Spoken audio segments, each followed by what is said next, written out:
We just finished talking about Austin Power, the original Austin Powers. This is also 1997, right? Yep. Six. Yep. So it was a very 1997 day of recording that movie. People, this is golf! I'm Bob Barker. Looks like you and I are going to be playing together today. This guy sucks. All right, let's go. Universal Pictures presents Adam Sandler The price is wrong, Bob. as golf's missing link, Happy Gilmore. I recently saw Adam Sandler live at the United Center. Mm-hmm. Best live show I've ever been to. Comedy, music, anything. It was incredible. It was amazing. It was 3 hours, which is bananas for a comedy show. Sold out United Center. Rob Schneider opened, and he was actually great too, which people have never said. Was he talking about anti-vax and Kinda. Trumperism? He didn't do that. He made a bunch of jokes about Lori Lightfoot and J.B. Pritzker, which it played. I'm sure there were people in the audience that were groaning. Yeah. Because one of them was stupid. He was like, "Your governor's trying to give COVID advice. I would not take health advice from him. I would just ask him where the best place to get a sandwich is." But it killed. I mean, because he's fat. Yeah, because he's fat. No humor, right? And his opener was, "You guys really screwed up with Lori Lightfoot," and everyone clapped. But beyond that, he was funny. And then Sandler did 2 hours by himself, which is insane. But anyway, my point from all this was, in the audience, I was blown away how many Bobby Boucher and Happy Gilmore jerseys there were. If I saw two, I would be, oh, that's cool. They sell those somewhere and people own them. That's funny. There was at least 30 of each in the audience. We were sitting next to a couple that was both wearing Happy Gilmore jerseys. I believe it only because of my Chinese jersey site that. Oh yeah. They have all of that jerseys, stuff. Like all of the Mighty Ducks. And I'm talking about the movie. Conway, the movie, all of those characters. They sell those jerseys too, so that's not terribly shocking to me. It's not shocking that they exist. I was just blown away how many people own them. Never leave the cave without it. And I mean, there's 18,000 people in the arena, and I mean, so there's plenty of people. I guess the sample size is huge, but everywhere I walked on the concourse, the bathroom, in our section, there's a bunch of Happy Gilmore jerseys. And this isn't even it's a good movie. It's not my favorite by any means. Yeah. But it really resonates with a lot of people. It's Adam Sandler's favorite. Yeah. So to write and to be in. Which is fair. It would be a lot of fun to put together. Yeah. It's crazy how his movies, he just won the Mark Twain Award, and I think this came up at one point. They still resonate with people, and he doesn't listen to the critics. He read the reviews for Billy Madison. They sucked, and he vowed to never read reviews again. So he doesn't care about that, but I think his fans also don't. And there's this weird bond that grew for 30 years between him and his fan base where they don't really care that the movies are considered to be shit. It's almost like an inside joke. You just enjoy it. It's like Billy Madison, right? I understand that it's panned and he actually paid attention to it and that bothered him. But when I'm watching Billy Madison, I know what I'm getting. I'm not getting this highbrow humor. I know exactly what I'm getting, and I'm in for it, and that's why I like watching that movie. You know what you're getting at Wendy's or Taco Bell? Yeah, you know what you're getting. Well, if you go to McDonald's, you're getting diarrhea. Yeah. I mean, Wendy's, they used to have a salad bar. I remember the old Wendy's that had a salad bar, and then I always thought of Wendy's as a slightly healthier, not as an adult, this is a while ago, a slightly healthier alternative to McDonald's and Burger King. Yeah. Because they sold a baked potato, chili, which I'm sure the chili's not even that healthy. I'm pretty sure that the chili is just the burgers that were left over that they didn't finish, and then chop it up and throw it into chili. Tomatoes, yeah. I'm probably 100% wrong on that. You're probably 100% right. And then they had a salad bar too. So Wendy's was the upscale McDonald's. Yeah. It was Ponderosa or the Sizzler. Yeah, and they also Wendy's had that little section. I don't know if it's true of every Wendy's, but a lot of them that it was like a greenhouse almost. Oh yeah, you know exactly what I'm talking about. Well, yes, but also I mean some McDonald's had those too. Where it was and I'm thinking of the McDonald's that we would go to growing up, and they had that on one section, and it was the kind of greenhouse, and the glass was. It was glass like this, and then it curved up to the top, and so it was also like glass up at the top so like the light would come in, Yeah. or I mean, We just had that at that Wendy's, which made the Wendy's feel fancier. McDonald's had the Playhouse. my McDonald's did not have a play place. Oh, interesting. Yeah. My parents would never let me do the play place because they thought there were too many germs, which, That explains you as an adult. why? Well, like you're not full on germophobia from like What About Bob, but you are. I don't like germs. You yeah. you are more prone to being germophobic. Yeah, and I probably, if I don't fault them for that. If I have kids, I probably would not let them do that either. I might not even feed them McDonald's. Can I tell you something? First off, about like germs and everything like that, having gone through the whole kid thing, and one kid who existed pre-COVID and one kid who existed during COVID, like, and by that I mean like interacting with kids, the one before COVID is like the healthiest, like sometimes gets sick, but like not really, like just like a normal person, like will get sick every so often. The other one from COVID gets sick like all the time, like every 3 weeks there's a. That's what I was gonna say. Is if I had gone to the play place, I'd probably be immune to so many 1,000-year-old diseases that we don't know about. I mean, that is why I exist as a human being, is because of all the germs that I was exposed to as a kid. Yeah. And like being outside all of the time, and You're probably immune to the Black Plague.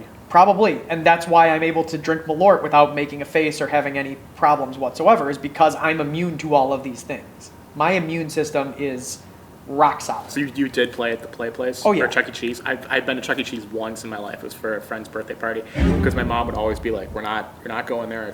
She didn't say this, but I think the monologue going on in her head was like, it's fucking gross. Rugrats everywhere and germs and shit. She's like, you don't, like, they were open to me, like, that place is disgusting. So we never went to Chuck E. Cheese. I went for one of my best friend's birthdays because they're not going to deny me that.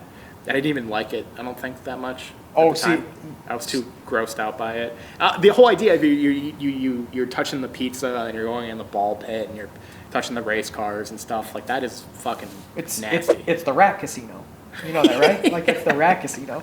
When I was in 6th, 7th, and 8th grade. You went to Chuck E. Cheese? We would go to Chuck E. Cheese. Well, I was making a joke. No, 100%. We would go to Chuck E. Cheese to the point where we got basically banned from Chuck E. Cheese because they're like, you can't be here without somebody over 18. They wouldn't let us go. Oh, because you're in a weird period. It's like we're in that not, like weird middle, like. You're not 5. And we're like cutting the coupons from the newspaper because there were like coupons where it's like, get 50 free tokens with buying $5 of tokens, and like we'd like bring the coupons and everything, and then they would be like, yeah, you can't be here. You're under 18. Two Chuck E. Cheese things during the pandemic.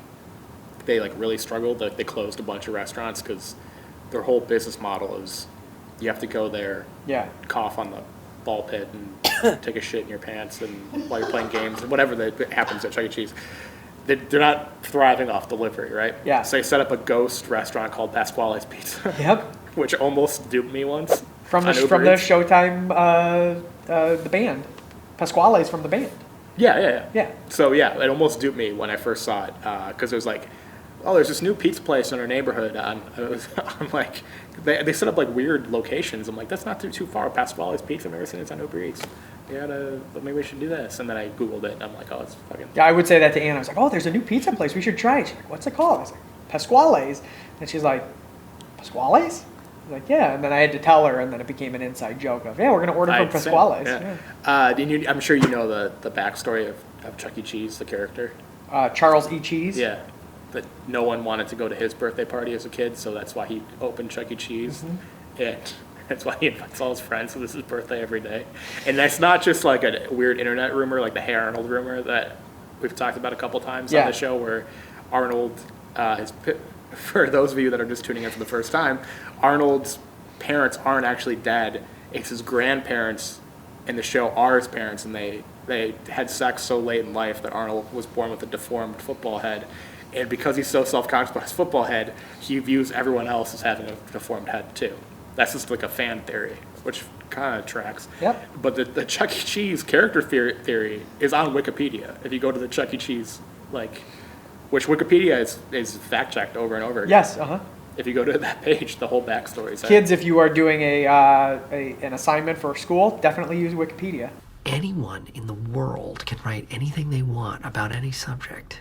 So you are getting the best possible information. They always told us in school not to use Wikipedia because it's not reliable. It's 100% reliable. I mean, you change something, it gets changed back right away. Yeah, I mean, look, the reality is, the trick to using Wikipedia is don't take Wikipedia and then cite Wikipedia. Write that down, write that down! Go down to the citations at the bottom of Wikipedia and use that, and then, like, don't be a fool. Right. Yeah, but if you change something on Wikipedia, it gets changed back like 10 seconds later. Yeah. It's bullshit. Have you ever changed anything on Wikipedia? Oh, yeah. When Wikipedia was new, like 06, 07, we were in junior high, we would always, remember junior high, it's going to be very stupid. My friends and I changed a bunch of pages to the intro where it says like, name a celebrity. Adam Sandler. Adam Sandler is a comedian, actor, filmmaker, former cast member of SNL. We'd always add, and has a small penis. We did this like 4 times maybe. It was in a computer class in junior high. I did not get caught during this, but that would stay up for like a week, and then we get a message being like, "Don't do this again." From Wikipedia. Yeah. If we didn't have an account or anything, anyone can make the change. Yeah. And then more recently, I added one of my friends to notable alumni at our high school. He's like an engineer. He's not notable alumni. Just to see how long it would be taken down. It got taken down a couple of days later. Yeah, I mean, usually it's associated with sports. You know, there's some sort of change or whatever. Like I remember when Loyola beat Illinois, which was a big thing. Oh, you had the owner? Like the owner, like Kofi Cockburn, his owner is Cameron Krutwig. Yeah. Like he's his, or it wouldn't be that. Like that wouldn't be owner. It would be his father. Yeah. Is Cameron Krutwig. Yeah, and people do that just to take the screenshot. Yeah, exactly, and then post it for fake Reddit upvotes or Twitter likes or currency that is clearly valuable. Yeah. So let's actually talk about the movie. Oh yeah, Happy Gilmore. Because we should talk about the movie. You mentioned the jerseys. Did you know that the hockey stick putters are actually a thing?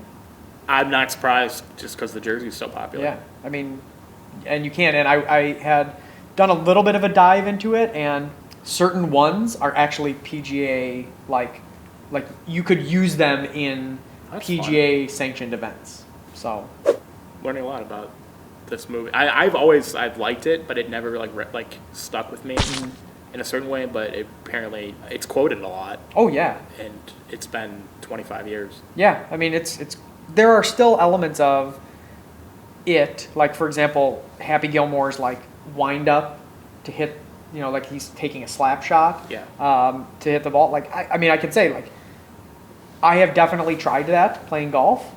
It does not add any additional yardage to your shot, but like I'm guessing everybody of a certain age has tried it. Yeah. And has been like, yeah, I'm going to be Happy Gilmore. You know what line we said all the time as kids was, why don't you have a warm glass and shut the hell up? Yeah. Until recently, I think I've said that. I probably... A stupid line. Yeah. Pretty irrelevant. Yep. Still, I mean, a good line. Did you know that Rob Schneider turned down that role of the orderly? Of Ben Stiller's role? Of Ben Stiller's role. Oh, wow. What a mistake. He turned it down because he told Adam Sandler, you should get some people other than your friends to play these roles.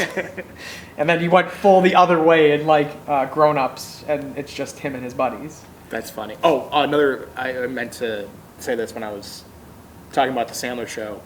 So it's 2 hours. Schneider does 20 minutes up front, whatever. It's like toward the end of the show, Schneider comes out, and Sandler says something about how you guys don't realize this, but Rob Schneider can actually sing. I think they're going to do a bit. Schneider sings an Elvis song like perfectly. Mm-hmm. Like he has an incredible voice. I believe it. I mean, because he's doing Elvis impressions. Yeah. Yeah, he used to do that on SNL, and I also from the Mark Twain Award, he sang "Grow Old with You" from 51st. Yeah, sorry, I was gonna say 51st Dates. It's pretty much the same movie. Yeah, it's a sequel actually. Yeah, from The Wedding Singer, and he changed the lyrics, obviously, to talk about Adam Sandler. I met you 33 years ago before we got on Saturday Night Live. And that's how Sandler ends his live show, is he sings "Grow Old with You" about his wife. tearjerker. Yeah, tearjerker. Rob Schneider made Adam Sandler kind of tearjerk because Adam Sandler's dad recently passed away, or relatively recently passed away, and they were very close, and so he mentioned him in the song, and it was a whole tearjerk moment. In fact, even on the TikToks with Gen Z, who seems to be immune to feelings, they were talking about how that made them cry face emoji. Schneider's, I might have said this at some point, is actually kind of talented. Not even kind of, he is talented. I mean, if you go back, like I had been doing, and I'm getting to the point of SNL now at this point that I'm like, okay, I'm going to stop watching. But I went and started watching SNL reruns from the very beginning of SNL, and now I'm up to about, we're getting towards the end of Bush's second term, so like Tina Fey and Amy Poehler are still on the show. That's too far from me. When they're doing Weekend Update. And I'm getting to the point where I'm like, okay, this is the one season with Rob Riggle. Now up in here! So I'm pretty much, I think I'm going to stop at this point. You pushed through the Fallon Weekend Update? I did. I hate Jimmy Fallon. I'm not a fan of him. Something about him rubs me the wrong way. And maybe part of it is like his absolute inability to keep a straight face or play straight. Yeah, we talked about this one. And like I know that other like comedians do that as well. Like Horatio Sands had a whole thing in multiple skits where he just like couldn't keep it together. And I get it, but like Jimmy Fallon's whole shtick seems to be I cannot do something funny without breaking. I think he kind of it didn't ruin, but what he did to Weekend Update was because he was breaking a lot. I feel like he got rid of the pretense of this being a sketch.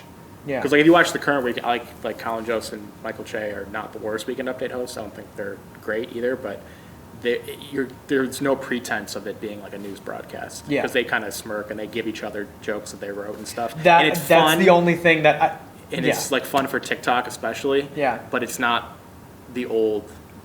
Everything post Fallon, I think, got rid of that kind of pretense. Yeah, I mean, I've only seen the clips on TikTok of them writing jokes for each other, and like I think that's a great bit. Yeah. I think that's hilarious. I have not watched SNL in a very, very long time. Like the actual watching of SNL, I haven't watched it in forever. Yeah, but Jimmy Fallon, Anthony Jeselnik, who's a writer for Fallon for a year when he first started his talk show, said that Fallon's like thing is that he wants to be liked by everybody, and that's kind of why he takes on that persona. I don't think Adam Sandler necessarily had the same concept or the same thought process, but I've talked about this before. He got oversaturated, and then it got to a point where he did a couple of dramatic roles, and he got so oversaturated that it's almost like became fun to like him again. And now he's like, you see him out in public in those giant basketball shorts down to his ankles, big puffy jacket and everything. Pickles out of the jar, and it's like this guy. I like this guy. Yeah, I mean the thing about I feel like the difference between a Jimmy Fallon and an Adam Sandler is like Adam Sandler seems like a guy that you'd hang out with, like I mean, or that like you'd be friends with and you just like hang out with. He's a funny guy, and like the jokes that he's making, whether in his comedy sketches or in his movies or on his CDs, like those seem like jokes that you'd be making with your friends, as opposed to like Jimmy Fallon, who it seems forced. Like it seems like he's pushing a comedy bit, but like it's not just doing a comedy bit; it's pushing it. Well, you also you don't really know what Fallon's like because he has that. He's so like giggly and seems inauthentic, and apparently he's a huge booze bag. Like he goes out and gets drunk with his staff all the time. And there was that rumor when he came in with a black eye or something that he got in a bar fight. I think that might be bullshit. But he apparently is a huge drunk. Whatever. If you knew that side of Jimmy Fallon, I think more people would like him. If he was like openly like just a huge booze hound. Yeah. If he drank on the Tonight Show, I think it'd be fun. Yeah. Sandler is very authentic by all accounts. Like that's who he is. Yeah. He wears basketball shorts everywhere. I mean, it's like gives his friends all these roles. Yeah, I mean, but it's like when Kimmel first started. Remember that he was drinking on his show. Like they were drinking on his late night show. I don't really remember that. When he first started, like they were drinking, and it was like you remember felt on the Man Show. Like you felt like okay, like this is a guy who like I get it, like I understand, and then he kind of went the other way. It's like I'm going to be legitimate, like, and I don't know, it doesn't it doesn't ring true anymore. Like it's not Right. the same thing. Right. Yeah. Well, all this fuck you money from these movies kind of liberates you too. I think Yeah. Sandler probably does not give a shit at all. Yeah. How would you rank Adam Sandler movie characters? I don't know. I know you have something in your mind. Not I like mean, a concrete ranking. I think Billy Madison as a character is yeah, number one. I think I agree with that. What you just said is one of the most insanely idiotic things I have ever heard. Because like The Wedding Singer is my favorite of those movies, but the character wouldn't be above Billy Madison. Yeah. But like Billy Madison 1, Happy Gilmore 2, Hubie Halloween. I still have not seen Hubie Halloween. I watched every Halloween, last 3 Halloweens. I still have not watched it. It's so fucking funny. I don't know. That sounds about right. I mean, I don't know that I would go too in depth. Are we talking about just movie characters, or are we talking about like his characters, like from SNL? Oh, if we're adding the characters, that's a whole other discussion. 'Cause Yeah. you'd add Opera Man would be pretty high. Yeah. Canteen Boy would be pretty high. Yeah. That's a tough one. Yeah. Should have wrote my college thesis on this. You should have, yeah. Before we get our numbers, I just want to note that Christopher McDonald plays Shooter McGavin. He was arrested for DUI in 2017. I don't know if I knew that. So he got into an accident and like his car was in an embankment. This is outside of Kansas City, I believe. And so he got arrested for DUI. And he tried to pull the basically like, do you know who I am card? And he said to the officers, he was like, he goes, I was in Happy Gilmore. And the officers didn't care. And they arrested him anyways. And That's funny. they threw him in the drunk He's tank. also the villain in Dirty Work, which Yeah. came out a year after this. Yeah. So that's most of what I associate him with. Last thing. Yes. When we did Caddyshack, we asked if Caddyshack was a sports movie. Yes. And obviously it's a movie about sports, has sports in it. But when you say sports movie, you Yes. think of fucking Field of Dreams or some shit like that. Yeah. Is Happy Gilmore a sports movie? And if not, I have a follow-up question. Yes. Okay. Well, then I don't have a follow-up. Okay, fine. I'll play the role. No. No. I can play No, it. it's not. I It's absolutely 100% no. No, we'll go with the yes. Okay. He's saying yes to Caddyshack too? I'm saying yes to both of them, yeah. Okay, so best golf movie is Caddyshack and then Happy Gilmore? Yeah, I'd probably say that. That's interesting because for that sport, the best 2 movies are silly. Well, if you're talking about like full-on just golf movies, you have Tin Cup, who is also like, it's okay. Like it's okay of a movie, and it's got Cheech is in it, so Yeah, it's okay. it's okay. Which coincidentally, Kevin Costner, they were gonna have him be Shooter McGavin, but Oh, really? I yeah, didn't know but that. he ended up not, and he ended up doing Tin Cup. I can't think of very many like golf movies. You know That's what I mean? what I'm saying. Like, There's not a there's lot only of a them. couple, and all of them have a little even Tin Cup has silliness to it. Yeah. Like there's a silliness aspect of it. It's not like a serious golf movie. Right. There's a void there of golf movies, yes. So we should write a very serious golf movie. Is that what you're saying? No. IMDb score. I just did this for the other one, but it's gonna be just like a sex number day, I think. 6'9". Yeah. I mean, yes. Sex You number also? day. Yes. We did sex number for 2 straight movies? Yes. All right. Sex number. 7.0. Jesus Christ. That's 2 sex numbers And 2 and 2 7.0s. All right. In the ballpark. Oh, well.